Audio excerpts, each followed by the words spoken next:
గోరా వార్తాలోకంకి స్వాగతం. ఈనాటి ముఖ్య అంశాలు: ప్రిన్సిపల్స్గా బోధనేతర సిబ్బంది, ప్రభుత్వ తీరుపై మండిపడ్డ హైకోర్టు. దేశవ్యాప్తంగా ఇప్పటికే చాలా చోట్ల 40 డిగ్రీలు దాటిన ఉష్ణోగ్రతలు. కేజ్రీవాల్ సంచలన ఆరోపణలు. న్యాయ వ్యవస్థ ప్రతిష్టను దెబ్బతీస్తున్నారు. సిజేఐ జస్టిస్ డివై చంద్రచూడ్కు 600 మంది సీనియర్ లాయర్ల లేఖ. గురుద్వారా చీఫ్ను కాల్చి చంపిన దుండగులు. Tejas mark 1A success. Ticket దక్కలేదని మనస్తాపంతో ఆత్మహత్యకు యత్నించిన ఎంపీ మృతి. ప్రముఖ సైకాలజిస్ట్ డేనియల్ కానమన్ కన్నుమూత. రాజస్థాన్కు వరుసగా 2వ విజయం. మరణించే ముప్పుని తగ్గించే వ్యాయామ చిట్కా. ఈరోజు వార్తల్ని చూద్దాం. ప్రిన్సిపల్స్గా బోధనేతర సిబ్బంది, ప్రభుత్వ తీరుపై మండిపడ్డ హైకోర్టు.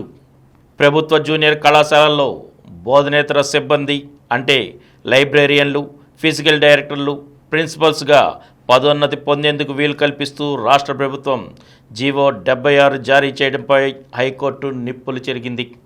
విద్యా వ్యవస్థను నాశనం చేసే ఇలాంటి చర్య ఆత్మహత్య సదృశ్యమేనని ఘాటుగా వ్యాఖ్యానించింది. బోధనా సామర్థ్యం లేని వారిని విద్యా సంస్థలకు అధిపతులుగా నియమిస్తే వాటి తలరాత ఏమవుతుందని ఆందోళన వ్యక్తం చేసింది.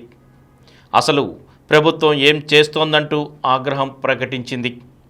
లైబ్రేరియన్లు, ఫిజికల్ డైరెక్టర్ లాంటి బోధనేతర సిబ్బందిని కళాశాల ప్రిన్సిపల్స్గా నియమిస్తే సిలబస్ గురించి వారికేం అవగాహన ఉంటుంది? ఏ లెక్చరర్ ఏ సబ్జెక్ట్ చెబుతున్నారో వారికెలా తెలుస్తుందని నిలదీసింది. 2021 డిసెంబర్ 8న జీవో 76 జారీ చేసిన పాఠశాల విద్యాశాఖ అప్పటి ముఖ్య కార్యదర్శిని జైలుకు పంపాలని ఘాటుగా వ్యాఖ్యానించింది. విద్యా ప్రమాణాలను దెబ్బతీసేలా ఉన్న ఈ జీవో మరే ఇతర కారణాలతోనో ఇచ్చినట్లు ప్రాథమికంగా కనిపిస్తోందని తెలిపింది. పాఠశాల విద్యాశాఖ ముఖ్య కార్యదర్శి ఏప్రిల్ 1న కోర్టు ముందు హాజరై వివరణ ఇవ్వాలని ఆదేశించింది. దేశవ్యాప్తంగా ఇప్పటికే చాలా చోట్ల 40 డిగ్రీలు దాటిన ఉష్ణోగ్రతలు. దేశవ్యాప్తంగా ఎండలు మండిపోతున్నాయి. చాలా ప్రాంతాల్లో గరిష్ట ఉష్ణోగ్రతలు 40 డిగ్రీలు దాటిపోయాయి. సాధారణంతో పోలిస్తే 2-3 డిగ్రీలు అధికంగా నమోదవుతున్నాయి. దేశవ్యాప్తంగా ఈ వేసవి కాలంలో భానుడి భగభగలు తప్పకపోవచ్చని వాతావరణ నిపుణులు చెబుతున్నారు. ఆసియా ఖండంలోని దేశాల్లో తీవ్ర వర్షాభావం, అధిక వేడికి కారణమయ్యే ఎల్నినో పరిస్థితులు జూన్ వరకు కొనసాగవచ్చని పేర్కొంటున్నారు. భారత వాతావరణ శాఖ కూడా దీనిపై ఇప్పటికే ప్రకటన జారీ చేసింది. ఈసారి సాధారణం కంటే అధికంగా వడగాడ్పులు వీయవచ్చని అంచనా వేసింది. పరిస్థితులు కూడా ఇందుకు అనుగుణంగానే కనిపిస్తున్నాయి. ప్రస్తుతం మార్చి చివరి వారంలో ఉండాల్సిన సాధారణ ఉష్ణోగ్రతల కంటే 2-3 డిగ్రీలు అధికంగా నమోదవుతున్నాయి. కేజ్రీవాల్ సంచలన ఆరోపణలు. కేంద్ర దర్యాప్తు సంస్థ ఎన్ఫోర్స్మెంట్ డైరెక్టరేట్ దోపిడీ ర్యాకెట్ నడుపుతోందని ఢిల్లీ ముఖ్యమంత్రి, ఆమ్ ఆద్మీ పార్టీ జాతీయ కన్వీనర్ అరవింద్ కేజ్రీవాల్ సంచలన ఆరోపణలు చేశారు. అవినీతినే పొగతో కప్పేసి ఆప్ను అవినీతి పార్టీగా చిత్రీకరించి అంతమొందించడం ఈడీ లక్ష్యాల్లో ఒకటని చెప్పారు. తాను ఈడీ దర్యాప్తును వ్యతిరేకించడం లేదని అన్నారు. ఎప్పుడు కావాలంటే అప్పుడు తనను ఈడీ కస్టడీలో ఉంచుకోవచ్చని పేర్కొన్నారు. ఢిల్లీ మద్యం కుంభకోణం కేసులో 7 రోజులు కస్టడీ ముగియడంతో సీఎం కేజ్రీవాల్ను ఈడీ అధికారులు గురువారం ఢిల్లీ రౌజ్ అవెన్యూ కోర్టు ప్రత్యేక న్యాయమూర్తి కావేరీ బవేజా ముందు హాజరుపరిచారు. మరో 7 రోజుల పాటు కేజ్రీవాల్ను ఈడీ కస్టడీకి అనుమతించాలని న్యాయమూర్తిని కోరారు. అనంతరం స్వయంగా వాదనలు వినిపించుకోవడానికి కేజ్రీవాల్కు అవకాశం ఇవ్వాలని ఆయన తరపున న్యాయవాది గుప్తా కోరగా న్యాయమూర్తి అనుమతించారు. కేజ్రీవాల్ తన వాదనలు హిందీలో కొనసాగించారు. 2022లో సిబిఐ కేసు నమోదైందని, తనను ఎవరు అరెస్టు చేయలేదని, ఏ కోర్టు కూడా తనను దోషిగా గుర్తించడం కానీ లేదా ఆరోపణలు చేయడం కానీ జరగలేదని స్పష్టం చేశారు. న్యాయ వ్యవస్థ ప్రతిష్టను దెబ్బతీస్తున్నారు. సిజేఐ జస్టిస్ డివై చంద్రచూడ్కు 600 మంది సీనియర్ లాయర్ల లేఖ. దేశంలో న్యాయ వ్యవస్థను అప్రతిష్ట పాలు చేసే ప్రయత్నాలు జరుగుతున్నాయని, కొన్ని వర్గాలు స్వార్థ ప్రయోజనాలు నెరవేర్చుకోవడానికి జ్యుడిషియరీపై ఒత్తిడి పెంచుతున్నాయని సీనియర్ న్యాయవాదులు ఆరోపించారు. ప్రధానంగా రాజకీయ నాయకుల అవినీతికి సంబంధించిన కేసుల్లో న్యాయ వ్యవస్థపై ఒత్తిడి అధికంగా ఉంటుందని పేర్కొన్నారు. ఇలాంటి అనుచిత వ్యవహారాలపై కఠినంగా వ్యవహరించాలని కోరారు. ఈ మేరకు senior advocate Harish Salve, bar council chairperson Manan Kumar Mishra సహా 600 మందికి పైగా సీనియర్ న్యాయవాదులు ఈ నెల 26వ తేదీన సుప్రీంకోర్టు ప్రధాన న్యాయమూర్తి జస్టిస్ డివై చంద్రచూడ్కు లేఖ రాశారు. దేశంలో న్యాయ వ్యవస్థను దెబ్బతీసే కుతంత్రాలు సాగుతున్నాయని లేఖలో ఆరోపించారు. ఇలాంటి కఠినమైన సమయంలో వెంటనే చొరవ తీసుకొని అవాంఛనీయ ధోరణులను అడ్డుకట్ట వేయాలని సీజేఐకి న్యాయవాదులు విజ్ఞప్తి చేశారు. సుప్రీంకోర్టు దృఢంగా వ్యవహరించాలని కోరారు. స్వార్థపరుల పట్ల గౌరవప్రదమైన మౌనం వహించడానికి ఇది సమయం కాదని స్పష్టం చేశారు. Tejas mark 1A success. ఆధునిక యుద్ధ సామర్థ్యాలను సంతరించుకున్న నూతన తేజస్ మార్క్ 1A తేలికపాటి యుద్ధ విమానం తన తొలి ప్రయాణాన్ని విజయవంతంగా పూర్తి చేసుకుంది. గురువారం బెంగళూరులోని హిందుస్థాన్ ఏరోనాటిక్స్ లిమిటెడ్ కేంద్రం నుంచి టేకాఫ్ తీసుకుని 18 నిమిషాల పాటు గాల్లో నిర్దేశిత పథంలో చక్కర్లు కొట్టింది. దీంతో తన లక్ష్యాన్ని విజయవంతంగా పూర్తి చేసుకుంది. తేజస్ MK1A సిరీస్లో LA5033 మొట్టమొదటి తేలికపాటి యుద్ధ విమానం. HALలోని chief test pilot group captain KK Venugopal ఈ విమానాన్ని నడిపారు. విమాన ప్రయాణం విజయవంతమవడంతో త్వరలోనే ఈ సిరీస్తో అధునాతన యుద్ధ విమానాలను తయారు చేసి భారత వాయుసేనకు అప్పగించనున్నారు. గురుద్వారా చీఫ్ను కాల్చి చంపిన దుండగులు. ఉత్తరాఖండ్లోని ఉధమ్ సింగ్ నగర్ జిల్లాలోని ప్రముఖ నానక్ మఠ సాహిబ్ గురుద్వారా సాహిబ్ కరసేవ చీఫ్ తార్సమ్ సింగ్ను గుర్తు తెలియని దుండగులు కాల్చి చంపారు.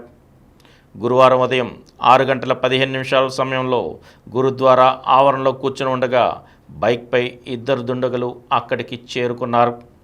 అందులో ఒకడు రైఫిల్తో ఆయనపైకి దగ్గర నుండి కాల్పులు జరిపాడు.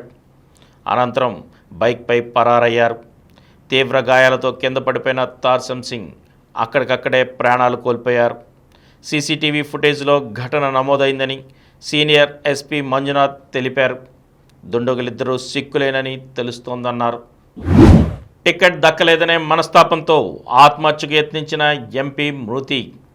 వచ్చే లోక్సభ ఎన్నికలకు గాను టికెట్ రాలేదన్న మనస్తాపంతో ఆత్మహత్యకు యత్నించిన మరుమలర్చి ద్రవిడ మునేట్ర కజగం సీనియర్ నేత ఈరోడ్ ఎంపీ ఏ గణేష్ మూర్తి చనిపోయారు.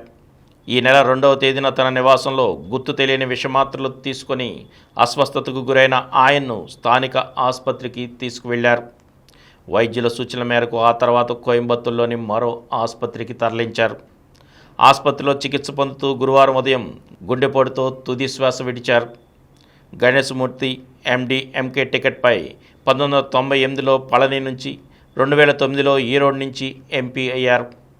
అనంతరం 2019లో DMK గుర్తుపై పోటీ చేసి ఈరోడ్ నుంచి మరోసారి ఎంపీగా ఎన్నికయ్యారు. అయితే సీట్ల పంపకాల్లో భాగంగా ఈసారి ఆయనకు టికెట్ దక్కలేదు. తీవ్ర మనస్తాపంతో ఆయన ఆత్మహత్యకు యత్నించినట్లు చెబుతున్నారు. ఆయనకి 2 సంతానం. గణేష్ మూర్తి ఆకస్మిక మరణంపై CM Stalin, MD-MK chief Vaiko సంతాపం వ్యక్తం చేశారు. గ్యాంగ్స్టర్ ముఖ్తార్ అన్సారీ మృతి.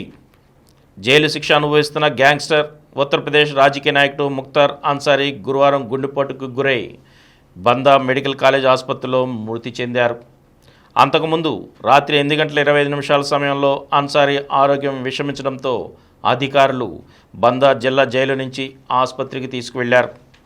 వైద్యుల బృందం చికిత్సలు చేస్తుండగానే ఆయన గుండెపోటుకు గురై చనిపోయినట్లు Banda medical college principal Sunil Kaushal PTIకి తెలిపారు. దీంతో ఉన్నతాధికారులు ఆసుపత్రి వద్ద భారీగా పోలీసులను మోహరించారు. రాష్ట్ర వ్యాప్తంగా సెక్షన్ 144 క్రింద నిషేధాజ్ఞలు విధించారు.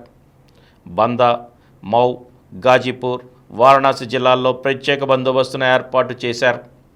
పొట్టలో నొప్పిగా ఉందని చెప్పడంతో మంగళవారం కూడా ఆసుపత్రిలో 14 గంటల పాటు ఉంచినట్లు అధికారులు చెప్పారు. ప్రముఖ సైకాలజిస్ట్ డేనియల్ కానమన్ కన్నుమూత. ప్రపంచ ప్రఖ్యాత మనస్తత్వవేత్త, నోబెల్ బహుమతి గ్రహీత డేనియల్ కానమన్ 90 సంవత్సరాల వయసులో బుధవారం కన్నుమూశారు. ఈ విషయాన్ని ప్రిన్స్టన్ యూనివర్సిటీ ప్రకటించింది. 1993 సంవత్సరం నుంచి కానమన్ అక్కడే పనిచేస్తున్నారు. ఆర్థిక శాస్త్రం చదవకపోయినా ప్రవర్తన ఆర్థిక శాస్త్రానికి ఆయన పర్యాయపదంగా మారారు. ఆయన రాసిన పుస్తకం థింకింగ్ ఫాస్ట్ అండ్ స్లో ఎంతో ప్రజాదరణ పొందింది. డానియల్ కానమన్ సిద్ధాంతాలు సామాజిక శాస్త్రాలను చాలా మటుకు మార్చివేశాయని ప్రిన్స్టన్ యూనివర్సిటీ ప్రొఫెసర్ ఎల్డార్ షాఫిర్ పేర్కొన్నారు. 1934లో ఇజ్రాయెల్లోని టెల్ అవీవ్లో కానమన్ జన్మించారు. అంతర్జిల్లా మోటార్ సైకిళ్ల దొంగ అరెస్ట్. అంతర్జిల్లా మోటార్ సైకిళ్ల దొంగను తోటవల్లూరు పోలీసులు అదుపులోకి తీసుకొని 20 లక్షల రూపాయల విలువైన బైకులను స్వాధీనం చేసుకున్నారు. ఈ కేసు వివరాలను కృష్ణా జిల్లా ఎస్పీ అద్నాన్ నయీం అస్మి గురువారం సాయంత్రం తోట్లవల్లులో విలేకరులకు వెల్లడించారు. ఆయన కథనం మేరకు గుంటూరు జిల్లా కొల్లిపర మండలం వల్లభపురంలోని రామ్నగర్కు చెందిన ఒడుగు సుబ్బారావు కృష్ణా జిల్లా పెనమలూరు మండలం ఎనమలకుదురులో 4 ఏళ్లుగా తాపి పని చేస్తూ జీవనం సాగిస్తున్నాడు. వ్యసనాలకు బానిసైన సుబ్బారావు బైక్ దొంగతనాలకు అలవాటు పడ్డాడు. కృష్ణా, ఎన్టీఆర్, బాపట్ల, గుంటూరు, ఏలూరు జిల్లాల్లోని 18 పోలీస్ స్టేషన్ల పరిధిలో 37 బైకులను అపహరించాడు. తోట్లవల్లూరు వద్ద కృష్ణా కరకట్టపై పమిడిముక్క సిఐ ఎం కిషోర్ బాబు, ఎస్ఐ పి విశ్వనాథ్ గురువారం వాహన తనిఖీలు నిర్వహిస్తుండగా అనుమానాస్పదంగా బైక్పై వెళ్తున్న ఒడుగు సుబ్బారావును గుర్తించి అదుపులోకి తీసుకున్నారు. అతన్ని విచారించగా బైకుల చోరీ విషయం వెలుగులోకి వచ్చింది. నిందితుడి నుంచి 20 లక్షల రూపాయల విలువైన 37 మోటార్ సైకిళ్లను పోలీసులు స్వాధీనం చేసుకున్నారు. రాజస్థాన్కు వరుసగా 2వ విజయం. ఆరంభంలో ఢిల్లీ అదరకొట్టింది. రాజస్థాన్ చూసి జాలిపడే పరిస్థితి. కానీ ఇన్నింగ్స్ అయ్యేసరికి రాయల్స్దే పైచేయి. ఛేదన ఆరంభంలో ఢిల్లీదే ఆధిపత్యం. తర్వాత రాజస్థాన్ జోరు. మళ్ళీ డీసీ పైచేయి. అంతలోనే రాయల్స్ దూకుడు. ఇక మ్యాచ్ రాజస్థాన్దే అనుకుంటుండగా మళ్ళీ రేసులోకి వచ్చింది ఢిల్లీ. చివరి ఓవర్లో 17 పరుగులు చేస్తే ఆ జట్టుదే విజయం. అంతకుముందు ఓవర్ల జోరు చూసి డీసీనే మ్యాచ్ గెలిచేస్తుందనుకుంటే ఆవేష్ ఖాన్ ఆఖరి ఓవర్లో మరోసారి అద్భుతంగా బౌలింగ్ చేసి రాజస్థాన్ను గెలిపించాడు. అయితే ఈ మ్యాచ్లో రియల్ హీరో మాత్రం మొదట సంచలన ఇన్నింగ్స్ ఆడిన రియాన్ పరాగే. తొలి మ్యాచ్లో లక్నోపై విజయం సాధించిన ఆ జట్టు గురువారం ఉత్కంఠ పోరులో ఢిల్లీ క్యాపిటల్స్ను 12 పరుగుల తేడాతో ఓడించింది. మొదట రియాన్ పరాగ్ 84 నాట్అవుట్ మెరుపులతో రాజస్థాన్ రాయల్స్ 5 వికెట్లకు 185 పరుగులు చేసింది. ఢిల్లీ బౌలర్లలో ఖలీల్ అహ్మద్ 1 వికెట్, అక్షర్ పటేల్ 1 వికెట్తో ఆకట్టుకున్నారు. ఛేదనలో వార్నర్ 49, స్టబ్స్ 44 నాట్అవుట్ పోరాడిన ఢిల్లీని గెలిపించలేకపోయారు. ఆ జట్టు 173 పరుగులకే పరిమితమైంది. మరణించే ముప్పుని తగ్గించే వ్యాయామ చిట్కా. రోజులో ఎక్కువసేపు కూర్చుంటున్నారా? అయితే ఇంకాస్త ఎక్కువగా వ్యాయామం చేయండి. దీంతో మరణించే ముప్పు తగ్గించుకోవచ్చని తాజా అధ్యయనంలో వెల్లడైంది. చురుకుగా ఉండేవారితో పోలిస్తే రోజులో ఎక్కువసేపు కూర్చుని పనులు చేసేవారికి అన్ని కారణాలతో మరణించే ముప్పు 16%, గుండె జబ్బుతో మరణించే ముప్పు 34% ఎక్కువ. ఇలాంటి వారు రోజుకి అదనంగా 15 నుంచి 30 నిమిషాల సేపు వ్యాయామం చేస్తే మరణం ముప్పు చురుకుగా ఉండేవారితో సమాన స్థాయికి చేరుకుంటున్నట్టు తెలిసింది. కాబట్టి కాళ్లకు కాస్త ఎక్కువ పని చెప్పడం మంచిది. మనసుంటే మార్గం దొరక్కపోదు. అరగంట నడిచేవారు మరో పావుగంట సేపు పొడిగించుకోవచ్చు. వారానికి 2 సార్లు జిమ్కు వెళ్ళేవారు 3 సార్లు వెళ్ళవచ్చు. ఆఫీసులోనూ అప్పుడప్పుడు కుర్చీలోంచి లేచి 4 అడుగులు వేయొచ్చు. నిల్చొని పనిచేసే డెస్కులు వాడుకోవచ్చు. ఇలాంటి చిన్న మార్పులైనా పెద్ద ఫలితాలే చూపిస్తాయి. ఇప్పుడు కొన్ని సంక్షిప్త వార్తలను చూద్దాం. నెట్ స్కోరుతో పీహెచ్డీ ప్రవేశాలు. దేశంలోని విశ్వవిద్యాలయాలు, ఉన్నత విద్యా సంస్థల్లో పీహెచ్డీ ప్రవేశాల క్రమబద్ధీకరణకు చర్యలు చేపట్టినట్లు university grants commission chairman Jagadish Kumar సామాజిక మాధ్యమం ఎక్స్లో తెలిపారు. గతంలో వర్సిటీలు విడివిడిగా పీహెచ్డీ ప్రవేశాలకు పరీక్షలు నిర్వహించేవని, ఇలా విద్యార్థులు బహుళ పరీక్షలతో అవస్థలు పడేవారన్నారు. వారికి ఉపశమనం కల్పించేలా నెట్ ద్వారా 3 కేటగిరీల్లో PhD ప్రవేశాలకు వీలు కల్పిస్తున్నట్లు పేర్కొన్నారు. ఏపీ ఆర్సెట్ దరఖాస్తు గడువు పొడిగింపు. ఏపీలో PhD ప్రవేశాలకు నిర్వహించే ఆర్సెట్ 2023-24 దరఖాస్తు గడువును 2000 అపరాధ రుసుంతో ఏప్రిల్ 3 వరకు, 5000 రూపాయల అపరాధ రుసుంతో ఏప్రిల్ 6 వరకు పొడిగిస్తున్నట్లు సెట్ కన్వీనర్ ప్రొఫెసర్ దేవప్రసాద్ రాజు గురువారం తెలిపారు. క్యూట్ దరఖాస్తుల గడువు పొడిగింపు. దేశవ్యాప్తంగా కేంద్రీయ విశ్వవిద్యాలయాల్లో 2024-25 విద్యా సంవత్సరానికి యూజీ కోర్సుల్లో ప్రవేశాలకు సంబంధించి నేషనల్ టెస్టింగ్ ఏజెన్సీ నిర్వహించే కామన్ ఎంట్రన్స్ టెస్ట్ దరఖాస్తు గడువు ఈ నెల 31 వరకు పొడిగించారు. ఈ పరీక్షలో ఉత్తీర్ణత సాధించడం ద్వారా దేశవ్యాప్తంగా వివిధ ప్రభుత్వ, ప్రైవేటు, డీమ్డ్ టు బి వర్సిటీల్లో యూజీ కోర్సుల్లో ప్రవేశాలు పొందవచ్చు. రజత పథక విజేతలకు డీజీపీ అభినందన. అఖిల భారత పోలీస్ బ్యాడ్మింటన్ ఛాంపియన్షిప్లో రజత పథకాలు సాధించిన రాష్ట్ర పోలీసు అధికారులు ఎస్బీవి సుధాకర్, పివి మారుతిరావులను డీజీపీ కేవి రాజేంద్రనాథ్ రెడ్డి గురువారం అభినందించారు. ఐపీఎల్లో నేడు బెంగళూరు వర్సెస్ కోల్కతా రాత్రి 7:30 ప్రారంభం.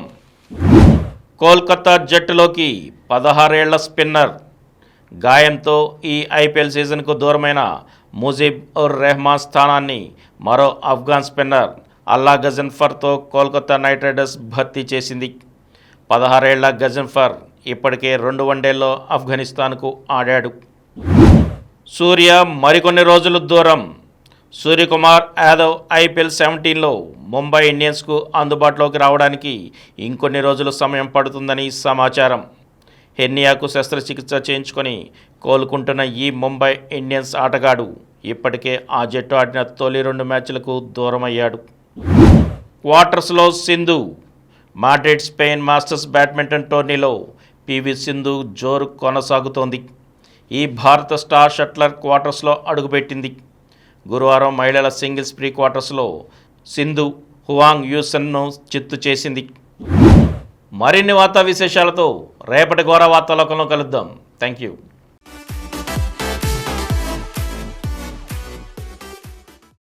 ప్రతిరోజు వార్తా విశేషాల కోసం అనతి కాలంలోనే 20 కోట్ల వ్యూస్ సాధించిన డాక్టర్ సమరం మల్టీ ఛానల్ నెట్వర్క్ సమర్పించు ఘోర వార్తాలోకంకు సబ్స్క్రైబ్ చేయండి, లైక్ చేయండి, మీ ఫ్రెండ్స్కి షేర్ చేయండి.